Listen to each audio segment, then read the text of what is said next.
الإثارة دي يا معالي الباشا، دي طلعت أكبر تشكيل عصابي مش في مصر وبس، ده تشكيل عصابي في مصر ويعتبر يعني شبه ايه العالم.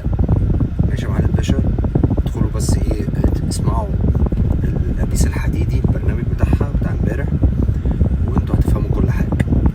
طبعا هي الهانم عمالة تقول في اسماء كل يوم، الاسماء مرعبة والله العظيم، 3 مرعبة، من رجال اعمال كبار للعيبة كورة، الاسماء مرعبة جدا. بس اقول لكم على حاجة، البت دي ذكية، اقسم بالله ذكية.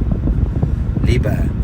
اولا البت دي كانت بتستهدف المغنيين بتوع المهرجانات اللي هم يعني بتوع تك تك تك تك كده. هي بقى بتستهدفهم ليه بقى سيد الناس؟ هي بتستهدفهم علشان المهرجانات دي لما بيعملوا حفلات المغنيين دول بيبقى في عدد كبير قوي من الشباب. طبعا هو الموضوع كله في الاول وفي الاخر تجاره مخدرات عشان تبقوا انتوا عارفين، يعني الايس بقى والحشيش والحاجات اللي احنا مش عاوزين نقول اساميها دي يعني. تمام. فهي كانت وحتى لو دخلتوا على البروفايل بتاعها هتلاقوها كل الدنيا بتاعتها مع بتوع المهرجانات، طبعا اسمائهم كلها جايه بدون استثناء عشان تبقوا انتوا عارفين. فهي كانت بقى هل بقى هي بقى انا دماغي بقى اللي بفكر يعني، هل هي كانت بتستغلهم ان هم يجيبوا البضاعه دي ويدخلوها البلد؟ مش عارف، الله اعلم.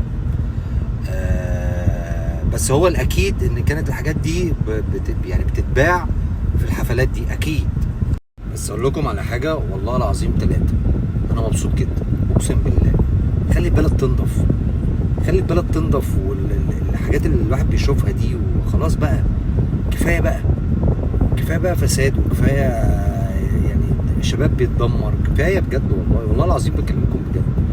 يعني الموضوع يعني زاد عن حده يعني، واي حد بيسعى للموضوع ده يعني حسبي الله ونعم الوكيل فيه يعني.